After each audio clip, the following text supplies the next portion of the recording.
코로나19로 인한 전 세계 사망자가 100만 명을 넘어섰습니다. 세계보건기구 WHO의 코로나19 발생 사실이 처음 보고된 지난해 12월 말 이후 9달 만인데요. 하루 사망자 규모는 4월 중순 8,500여 명으로 정점을 찍은 뒤 감소세입니다. 네, 하지만 북반구의 겨울을 맞아 상황이 더 악화할 수 있다는 전망이 나옵니다. 네, 트럼프 미국 대통령이 긴즈버그 대법관 후임으로 보수 성향의 판사를 지명했습니다. 인준 과정이 이번 미국 대선의 주요 변수로 떠오르고 있습니다. 밤사이 들어온 글로벌 뉴스 김지수 기자와 살펴보겠습니다. 어서 오십시오. 안녕하세요. 네, 100만 명을 넘어섰다는 내용이 이제 가장 많이 보도가 되고 있는데요. 우선 전 세계 코로나19 상황부터 정리하겠습니다. 네, 전 세계 코로나19 누적 확진자는 3,329만 명을 넘어섰고 누적 사망자는 100만 명을 넘어 100만 1,900명대를 기록하고 있습니다. 오늘 오전 국제통계 사이트인 월드오미터가 집계한 겁니다. 환자가 가장 많이 나온 미국에서는 누적 확진자 수가 731만 명을 넘었고 인도는 607만 명, 브라질은 473만 명을 각각 넘으며 뒤를 이었습니다. 전 세계 누적 사망자가 100만 명을 넘어선 건 중국 우한에서 정체불명의 폐렴이 번지고 있다는 보고가 세계보건기구 WHO에 접수됐던 지난해 12월 31일 이후 9달 말입니다. 하루 신규 사망자 규모는 4월 17일 8,500여 명으로 정점을 찍었고 이달 들어서는 5,000명에서 6,000명대를 유지하고 있습니다. 문제는 확산세와 사망자 증가가 앞으로 지속되고 오히려 상황이 더 악화할 수 있다는 데 있습니다.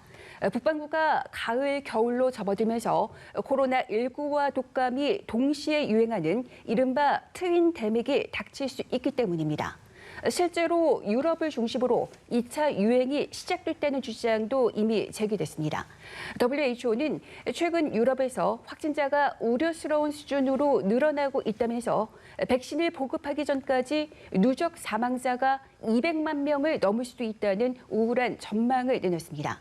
누적 사망자가 가장 많이 발생한 미국에서도 내년 1월까지 석 달 사이 20만 명 넘게 더 사망할 것이라는 예측도 제시됐습니다.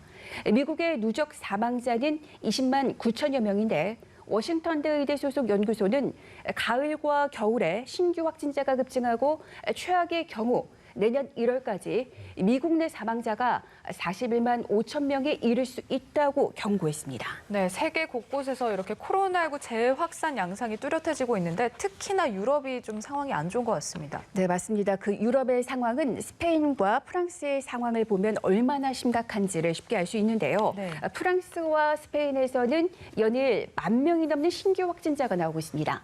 프랑스 정부는 마르세유에서 식당과 술집 영업을 금지했습니다. 스페인 정부는 수도 마드리드에 이동 제한 조치를 발령했습니다. 하지만 프랑스와 스페인의 조치가 성과를 거둘지는 불확실한 상태입니다. 프랑스 마르세유에서는 식당과 술집 운영자들이 반대 시위를 벌이며 강하게 반발하고 있습니다.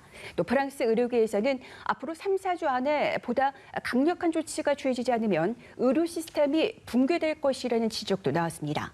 하루에 신규 확진자가 1,000명대를 기록 중인 이탈리아에서는 지난 14일 대면 수업을 재개했습니다. 그런데 개학 2주 만에 400여 개 학교에서 확진자가 발생했습니다. 전문가들 사이에서는 다음 달쯤이면 학교가 코로나19의 새 진앙이 될지 윤곽이 드러날 것이라는 관측도 나왔습니다. 중동의 이스라엘은 18일에 2차 전국 봉쇄를 실시했지만 인구당 확진자 수가 가장 많은 국가가 됐습니다. 이스라엘에서는 26일 하루에만 9,000명이 넘는 신규 확진자가 나오는 등 확산세가 가파릅니다. 이스라엘 인구가 924만 6천 명으로 추정되는 만큼 인구 41명당 1명이 확진자인 셈입니다. 네타냐후 이스라엘 총리는 학교 재개와 같은 봉쇄 완화를 너무 빨리 시행했다며 코로나19 정책 실패를 사실상 인정했습니다. 예, 이번에는 미국 대선 관련 소식 저희가 준비했는데 주말 사이에 긴즈버그 대법관 후임으로 보수 성향의 베럿 제7 연방고법 판사를 트럼프 대통령이 지명했네요. 11월 3일에 이제 미국 대선이 열리는데 주요 변수로 떠오를 것으로 전망이 되고 있습니다. 현재까지 상황이 좀 어떻습니까? 네, 이제 미국 공화당은 에이미 코니 베럿 대법관 지명제의 청문회를 다음 달 12일에 시작하겠다고 밝혔습니다. 네. 법사위는 검토 과정을 거쳐서 다음 달 22일 지명자를 승인한다는 방침입니다. 법사위를 통과하게 되면 상원 본회의 투표를 거쳐서 인준 여부가 결정하게 됩니다. 트럼프 대통령은 보수 성향의 베럿 판사를 새 대법관 후보로 지명했는데요. 공화당이 장악한 상원에서 인준되면 대통령이 임명하게 됩니다. CNN 방송은 다음 달 12일 시작하는 주간의 청문회를 거쳐 다음 달 29일까지 인준 투표를 하게 될 것으로 전망했습니다. 공화당이 신속한 인준을 추진하자 민주당은 강하게 비난하고 나섰습니다.